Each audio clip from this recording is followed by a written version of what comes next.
Sunday, making an incredible 68% of his shots. Among those out for his title are 1989 winner Dale Ellis, the NBA's all-time leader in three-point field goals. The league's 8th leading scorer and top shooting guard, Sacramento King Mitch Richmond. And sharp-shooting Chicago Bulls guard Steve Kerr, the deadliest three-point shooter in league history. Who will take the title as the NBA's best three-point shooter? Target Center, sellout crowd, Minneapolis, Minnesota. We are having a party on All-Star Saturday night. Outstanding, exciting Chic Rookies game, the Gatorade Slam Dunk, and now the AT&T Long Distance Shootout. Let's meet the competitors. Here's the PA announcer, Bill Westland.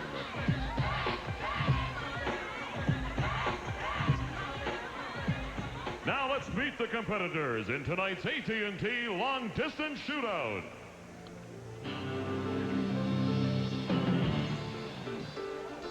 First, the sharpshooting guard has the highest career three-point percentage in NBA history.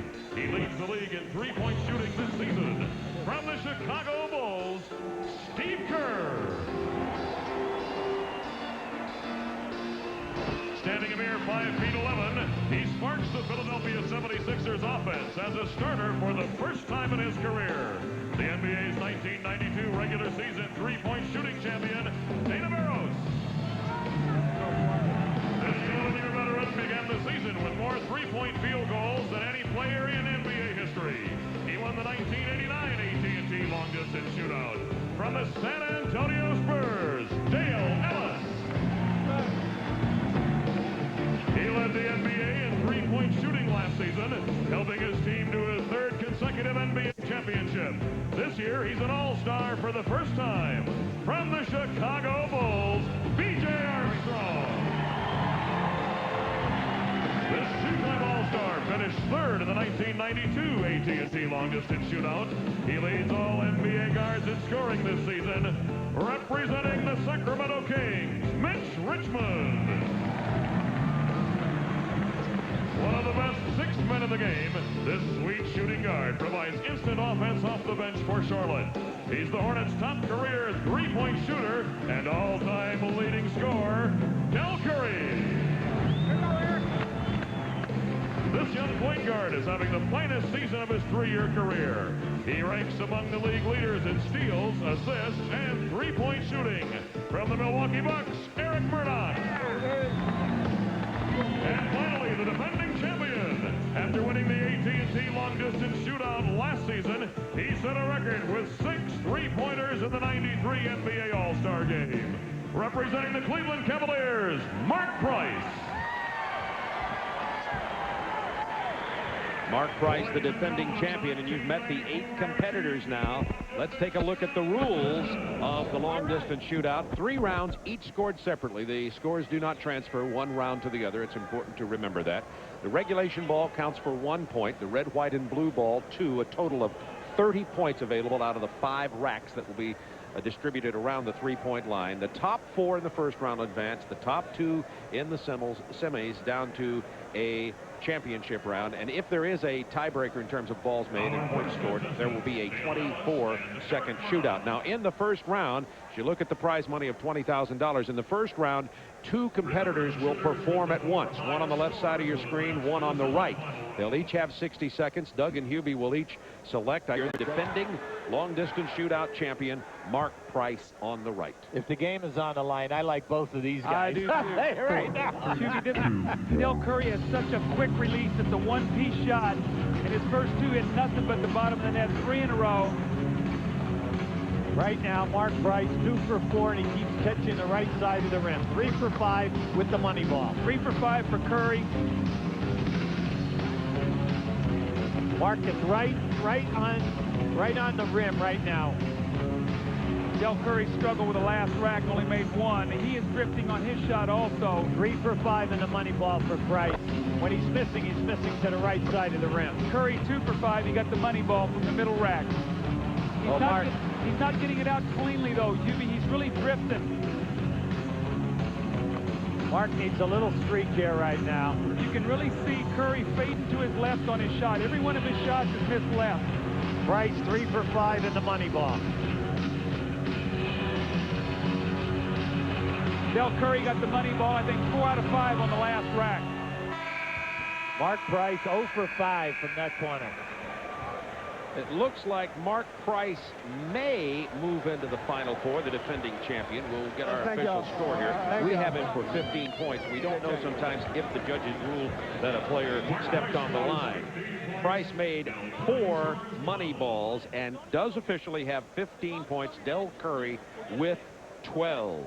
We figure 4 money balls equivalent of what, 8 shots. I mean, that is big time. Well, that's what we said earlier. It's so key that you take your time on that money ball. Hubie in the competition, and he didn't see it here, but everything he missed was to the left. He was like moving to the left. Here he stayed pretty square, but most every shot he missed was leaning to the left. Well, the old story, some guys have difficulty taking it out of the rack and then getting themselves positioned properly to elevate and come down in that same spot.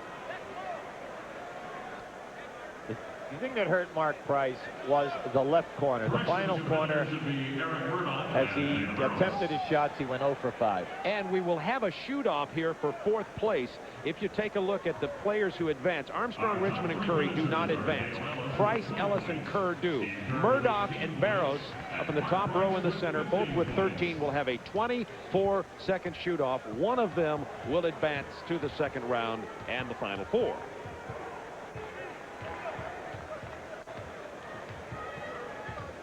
Barros on the left. I'm trying to diversify my game. I know you. Just trying to hang on to your job, right, Charles? Now our defending champion, Mark Price, and Doug and Hubie, here's the shot chart of how Mark hit his baskets in the first round. Well, I think it's very interesting, Hubie. He started here on the star, okay? So as he went along, look at what happened. As he got tired a little bit, he got nothing at the end. So he had, 6 out of his first 10, 8 of his first 15, and 3 of his last 10. I agree with you 100%, Doug. I said that when he went into that, you could see the fatigue entered in. He had no eyes. Now here he comes right now. 60 seconds. And that got off to a great start. I think that's 4 out of 5 with a money ball.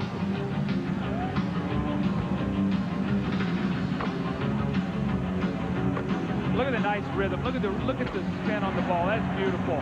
Charles Barkley, your thoughts on Mark Price here? Well, it looked like he's shooting the ball really well, but they had a chance to finish him off the first round, and if they didn't, look like he's warm now. He's a deadly shooter, isn't he? Defending champion Mark Price draining him. Boy, that's beautiful.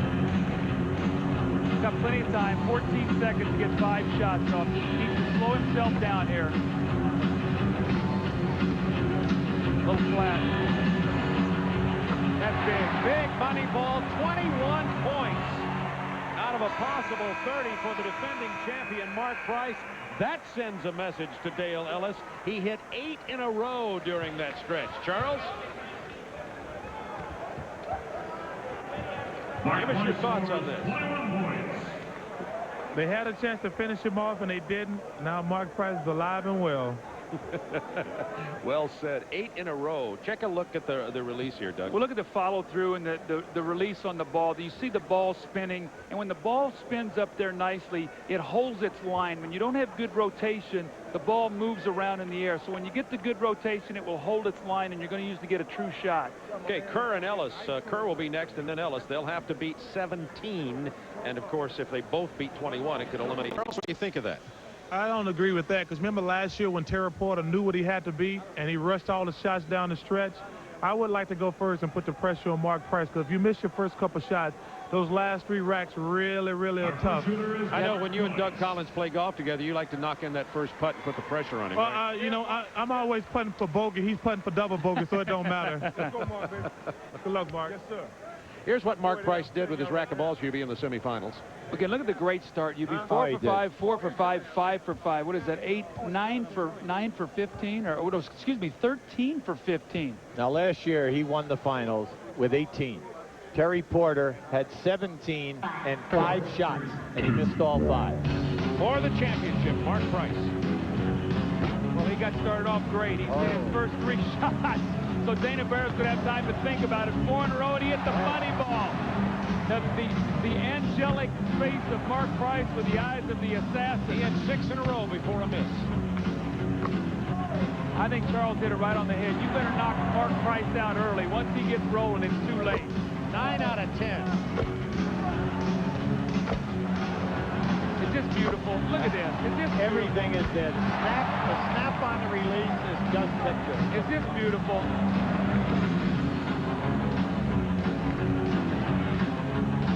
Wow. Mark Price with the money ball again, putting on a show. Look at this. The record is 25 points. Finish it out, Mark. Finish it out. Mark Price with 24.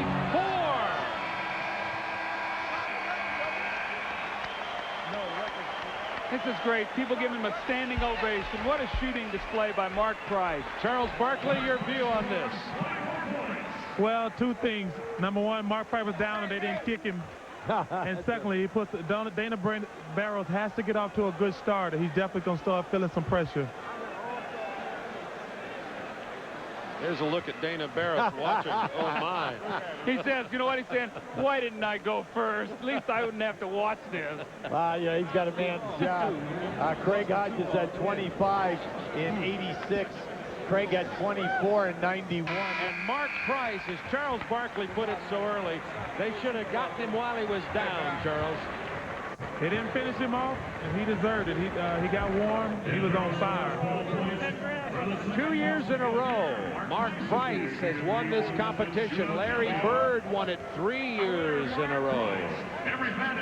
And now Mark Price will come back next year to try to enter that lofty company. But he is the 1994 AT&T Long Distance Shootout champion. 3 times in a row, and now Mark Price has won the long distance shootout 2 consecutive times and is our AT&T long distance shootout champion as George Hartner delivers the trophy from AT&T to our champion Mark Price with 15 in the first round, 21 in the semis, and 24 in the finals. Craig Sager. Isaiah right ahead of the crowd behind him in the slam dunk, but you also brought him to their feet with a standing ovation after that performance. What's your assessment? Well, you know, I just kept getting warm. I felt fortunate to get past the first round. That's always the most difficult. But, you know, after that, I felt relaxed and just tried to shoot the ball, and I was able to get on a roll, especially in the last round. Charles Barkley said they better get him now in the first round because if he makes it into the second round, he's going to win it. Why the confidence after you get past the first round? Well, I think, you know, most of the pressure lies in the first round. And, you know, there's 8 guys shooting, and everybody's a little bit more nervous. But once you get past that, then it's time to have fun and show them what you can do. We talked about the technique, the concentration, the focus. One of the greatest shooters, obviously, in NBA history, your free throw percentage. Show me the perfect rotation, how you shoot this basket. Well, I just try to make sure I have it on my fingertips, keep my elbow in, and let it roll off your fingers. It's that easy, but it takes lots of practice. Well, you've done it 2 years in a row. Next year, the All-Star Game's in Phoenix. You're going to defend your title again? Well, my wife will be happy. She said, you got to quit taking me to places that are so cold for these All-Star Games. Next year, Phoenix is warm, and we'll go there, and that'll be fun. See you in Phoenix. Congratulations. Thank you. Mark Price of the Cleveland Cavaliers knows cold there, too, but he's the winner here tonight. And Charles Barkley, you've been with us for the slam dunk and the three-point shootout, and I want to get that.